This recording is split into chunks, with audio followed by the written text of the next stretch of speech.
This episode from the life of Sherlock Holmes will be transmitted to our men and women overseas by short wave and through the worldwide facilities of the Armed Forces Radio Service. Petri Wine brings you Basil Rathbone and Nigel Bruce in the new adventures of Sherlock Holmes.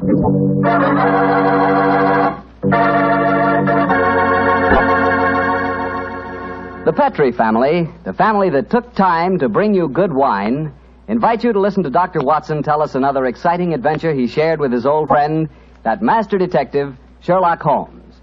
And as for me, well, I'd like to tell you that a time like right now is the perfect time for a glass of Petri California port.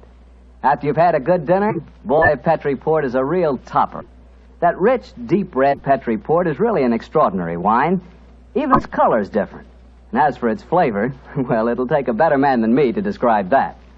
Petri port is a hearty wine, sure.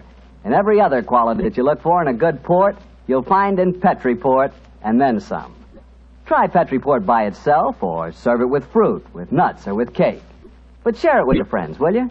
Because you can serve it proudly. After all, it is a Petri wine, and that name Petri is the proudest name in the history of American wines.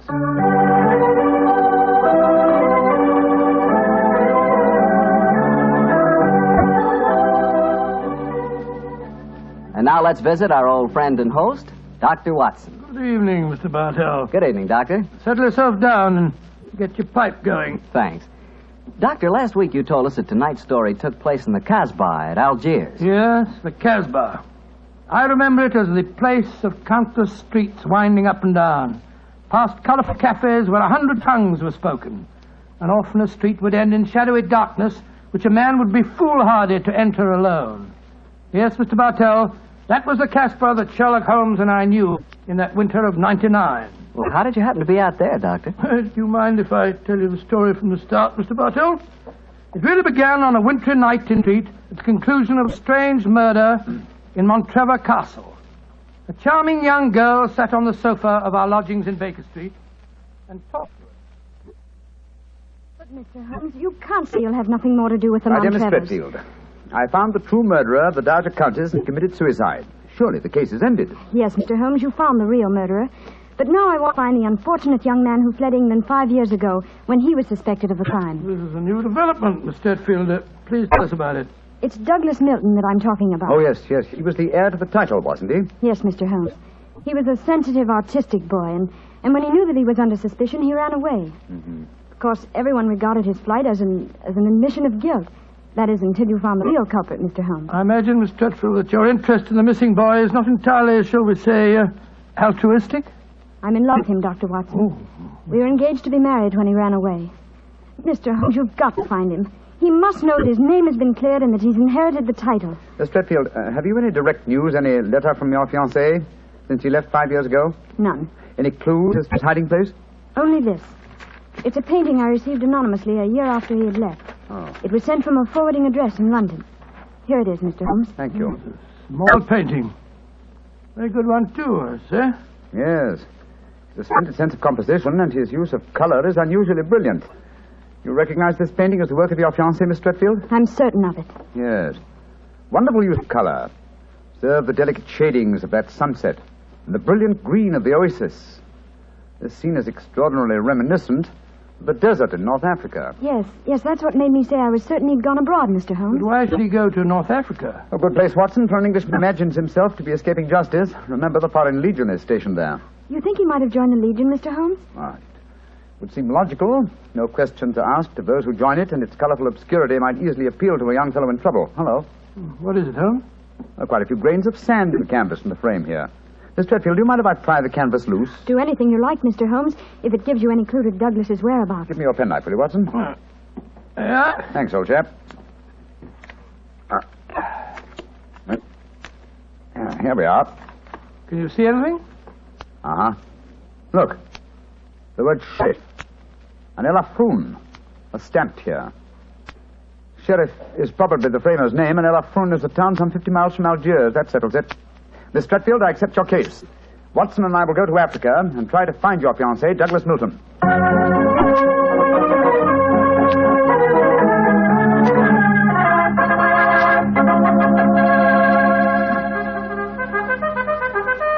Monsieur Sherlock Holmes and Dr. Watson. You so often, but I never thought I should see you here at the headquarters of the Foreign Legion. What can I do for you, gentlemen? Well, Colonel Brisson, I'm trying to trace an Englishman who has been missing during the past 4 years. I have reason to believe that he might have joined the Legion. Yeah, I shall look in my records. Let me see. 4 years ago would be 1895. If Sherlock Holmes is tracking him, then I suppose he was in trouble in his own country. If he was in trouble, he might easily have come to us. We ask no questions. 97, 96, 95. In that year, 3 young Englishmen joined us. One of them died of dysentery 2 years ago in Sidi Raji. One of them deserted 18 months ago, and we have been unable to trace him. The third is my adjutant who brought you into my office just now. And he is, I would say, about 3 inches shorter than Douglas Milton. And men do not shrink the Foreign Legion, eh, Colonel? They do not, Monsieur Holmes. And the fellow who deserted must be our man. Unless it's the one who died of dysentery. Colonel de Brisson, how would you advise us to set about trying to find a deserter? Monsieur Holmes, there's only one place in Algeria where a man can hide from the Foreign Legion and remain hidden. Oh, and what's that place? The Casbah in Algiers. Then that's our destination, Watson. Be very careful, please, gentlemen. The Casbah is a place where the law is exiled. The police have no jurisdiction there. The only rule is that of strength, violence, and trickery. We shall be very cautious, I assure you. Goodbye, Colonel de Brisson, and thank you for your help.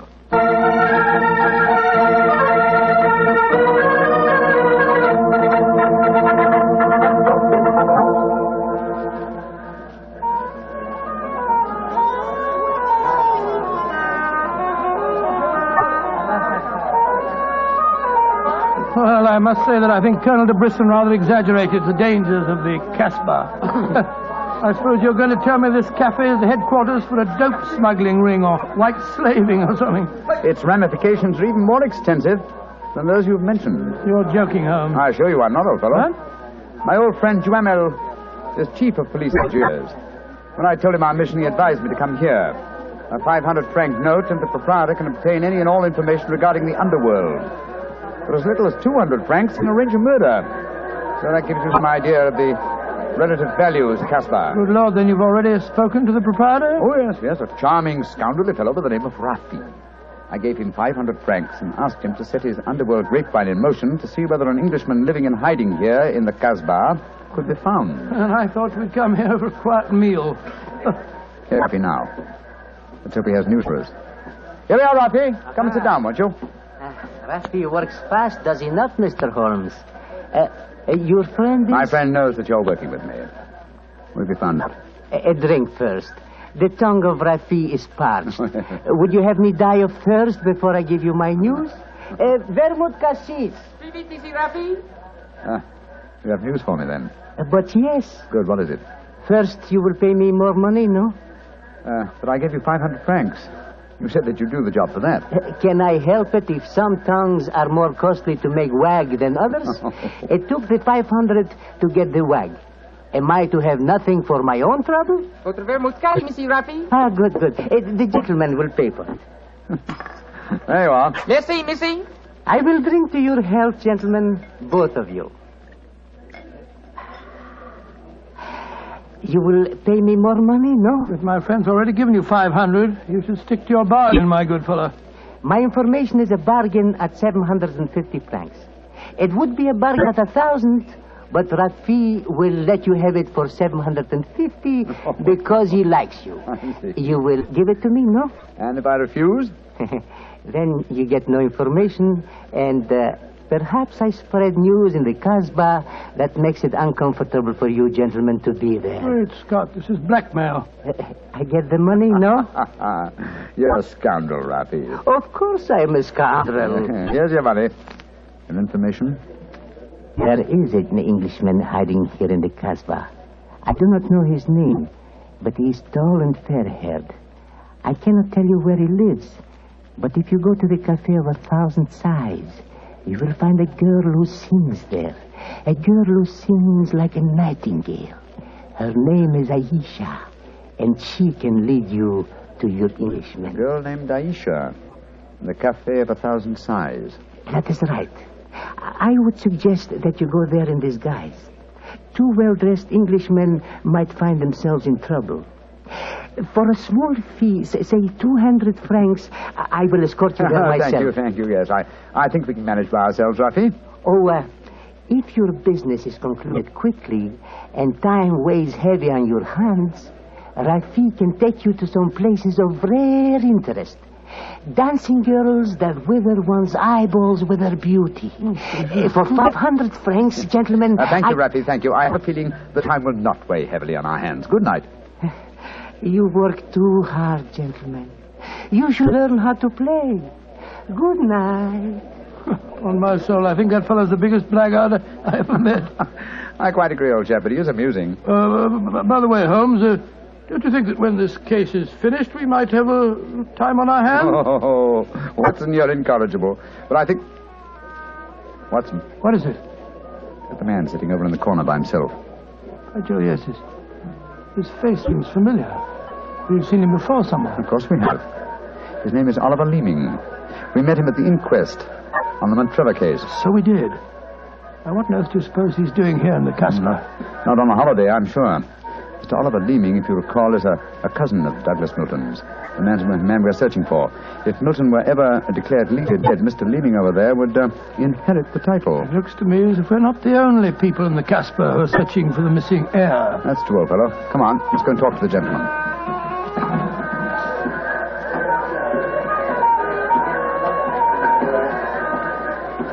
Mr. Oliver Leeming, how very odd to meet you here. Well, Sherlock Holmes and Dr. Watson, won't you sit down? Thank you. World's a small place, isn't it? Or has somebody said that before? I wondered if you'd spot me over here in the corner. Oh, you saw Sam. Of course. You seem to be in such deep conversation with that scoundrel Rafi. I didn't like to disturb you. Very considerate of you, I'm sure. Why are you here, Mr. Leeming? Oh, I'm making a business trip. This is my day off. As I recall it, you're in the publishing business. Correct.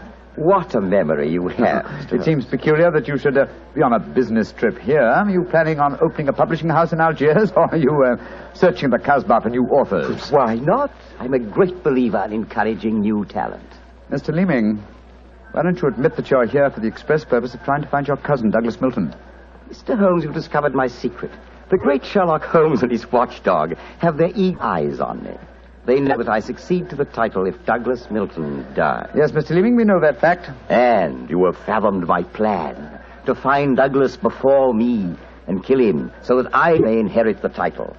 How lucky I am to meet you in the Casbah, where you cannot arrest me.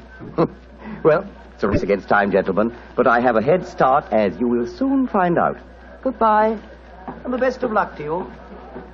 Extraordinary fellow. He's joking, of course. I believe not, Watson. I think he labors under the whimsical belief that the best method of discounting the truth is to state it as boldly, so that it will not be believed. Great Scott, then we must work fast. Yes, old chap, we must. I'm sure that we're entrants in a race against death. We must get back to the hotel and into our disguises as quickly as possible. After that, we shall visit a young lady named Aisha in the Cafe of 1,000 Sighs. And I'm certain, Watson, that it will be the first time two men have ever entered the Casbah for the express purpose of preventing a murder.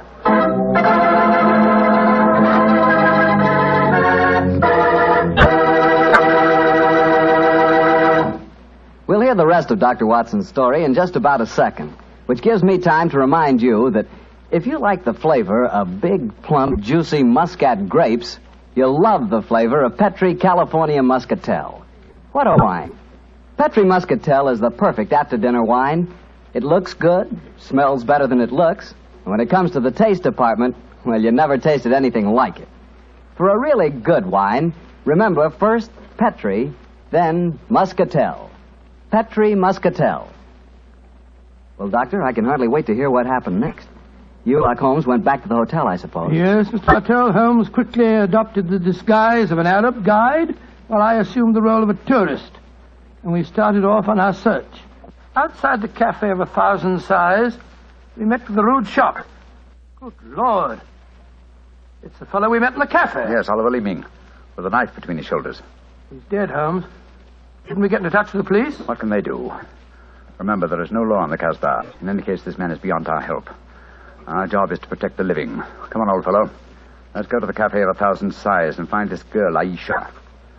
The girl, Rafi says, sings like a nightingale. Commence la sœur qui chante Je l'appelle ma petite bourgeoise, ma tonkiki, ma tonkiki, ma tonkinoise. Il y en a d'autres qui me font le doux yeux, mais c'est elle que j'aime le mieux.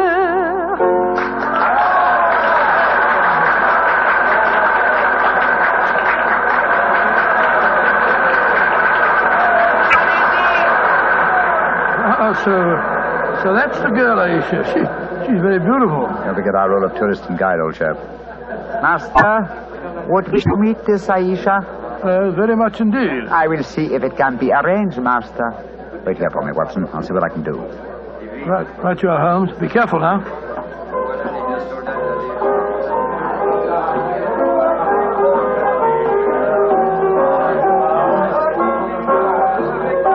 Mademoiselle Aisha? What you want, greasy one? There is an Englishman over there. He wishes to talk to Aisha. Which one is he? The man who sits at the table in the corner. He is very rich, Aisha, and he admires you a great deal.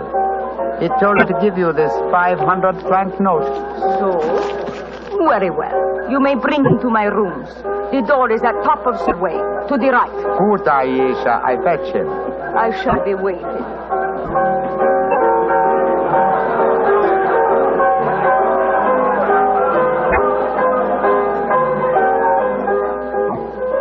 Aisha will see you, Master. Follow me, please. Oh, very well. I hope you know that you're going to handle this, Holmes. Don't worry, Watson. These days, I think honesty will be the best policy. Well, I'm not so sure. This place is a thieves' kitchen if ever I saw one. You better be careful. First door to the right at the top of the stairs. This is it. Come in. Oh, come and sit over here, Mr. Englishman. Greasy one, you may leave us. Mademoiselle, I may as well tell you at once that I am not an Arab guide. My name is Sherlock Holmes. What do you want with me? Why you trick your way in here? Don't be frightened, mademoiselle. I can explain our mission in a very few words. My friend and I have come in search of an Englishman by the name of Douglas Milton. We have good news for him. What make you think I might know of him? A gentleman by the name of Rafi suggested that you might. What is your good news for this Englishman? That he has been cleared of suspicion of murder and that he is the rightful Earl of Montrevor. That means when he knows this, he will leave the Casbah and return to his country? Naturally, madame. I do not know this man. I have never heard of him. Here is your 500 francs. Goodbye. Not so fast, Aisha, mon petit chou. I've been listening from behind these curtains. Gentlemen, allow me to introduce myself. My name is Douglas Milton. Douglas Milton, we found you at last. It gives me infinite pleasure to have succeeded in my mission. How do you do, sir? Oh, this is very exciting. Yes, I think the occasion calls for a drink. What will it be, gentlemen? Well, I think a glass of port would be very nice, sir. Yes, it would be the most appropriate for toasting the new Earl of Montrevor. Splendid, splendid. Aisha, 10 glasses and a bottle of port and some creme de menthe for me. You are not going to England. I will never let you leave me. Oh, stop being so melodramatic, Aisha. Please bring 2 bottles and some glasses. Very well. I am sorry. Mr. Holmes, I can't tell you how I appreciate your trouble in coming all this way to find me. Well, I must tell you at once, there's one problem that makes it difficult for me to leave this country. You see, I deserted from the Foreign Legion. Yes, we know that, my boy. In fact, that's how we first got onto your trail. I shouldn't let that fact worry you, Mr. Milton. I'm certain the British consul in Algiers can arrange to have any charges dropped against a peer of the realm. Oh, well, I never thought of that. Here are the bottles. You must excuse the glasses, gentlemen. Tumblers are hardly correct, I suppose, but... Well, they won't spoil the flavor, I'm sure. 2 glasses of port and creme de menthe for me. Only 3 glasses, Aisha? Bring a glass for yourself. I do not wish to drink. And I insist that you do. Bring a glass, Aisha. Why should I drink if you are leaving? Mr. Milton, do you know Oliver Leeming? Oh, of course, he's my cousin. Yes, he came here half an hour ago and threatened me. Did you also know that he's lying dead in the street? Murdered? Well, yes, I did. If we went in the Casbah, I wouldn't tell you this, but Aisha stabbed him. She followed him when he left here. He killed him and then slipped back just in time to sing us a few moments ago. Oh, you needn't look so shocked, Dr. Watson. Life is cheap in the Casbah, and Aisha is a girl of violent passions. Come on, let's drink. A toast to the new Earl of Montrevor. Oh, excuse me, sir. You took the wrong glass. You were drinking my port. Oh, silly mistake. I can't bear port. Very English of me, I'm afraid, but, well, after all these years, I don't feel particularly English. In fact, I'll probably find it very hard to adjust myself to the old life when I go back. Or perhaps I should say, if I go back. Since you feel that way about it, Mr. Milton, why go? You can claim the title and the revenues of the estate without leaving Algeria. Live on the income. I didn't realize that would be possible. You sure I could do that? Oh, yes, I'm quite certain of it. But if you doubt my word, I suggest we all adjourn to the British consulate in Algiers. They can put you straight on the matter. That's a good idea. Let's go over there at once. Now I've been listening to you, my friend. You're planning to leave me. Once you go from the castle, I'll never see you again. Put down that knife, Aisha. I will not let you go. You belong to me. If you try to leave me now, I will kill you. Put down that knife, Aisha. You've done enough damage for one night. Put it down, you fool. Put it down. Let me go. Let me go.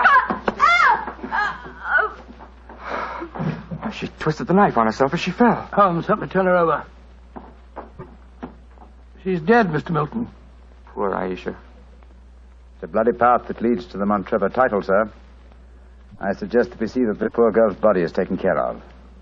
Then go to the British consulate without any further delay.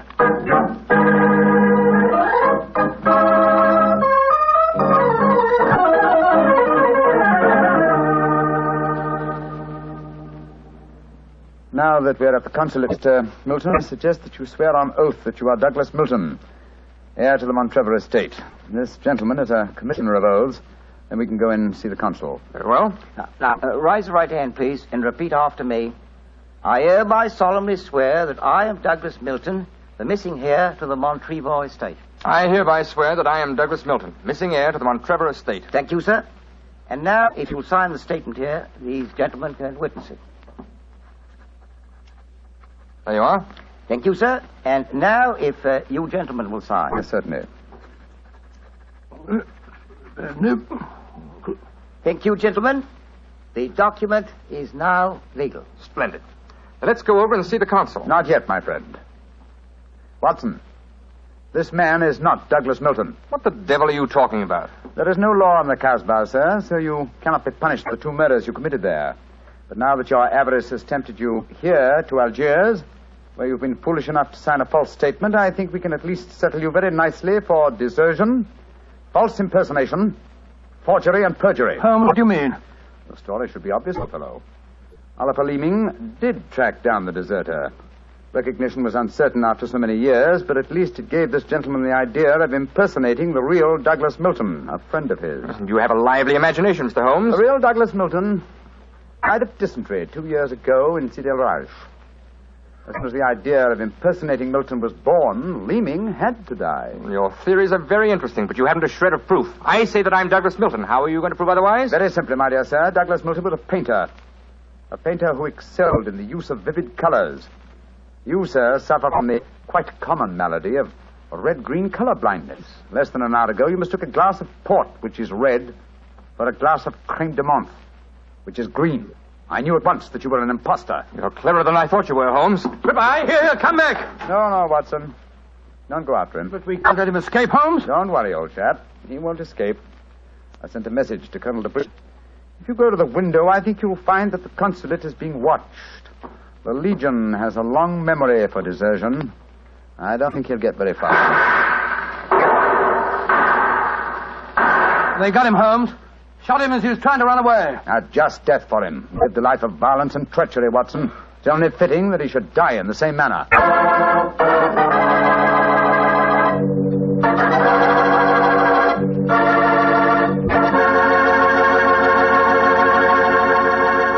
Doctor, that was a swell story, but you know something? I wish you hadn't disillusioned me about the Casbah. Disillusioned you? What do you mean? Well, before I heard your story, whenever somebody mentioned the Casbah, I'd always visualize a very glamorous, romantic sort of place full of beautiful women.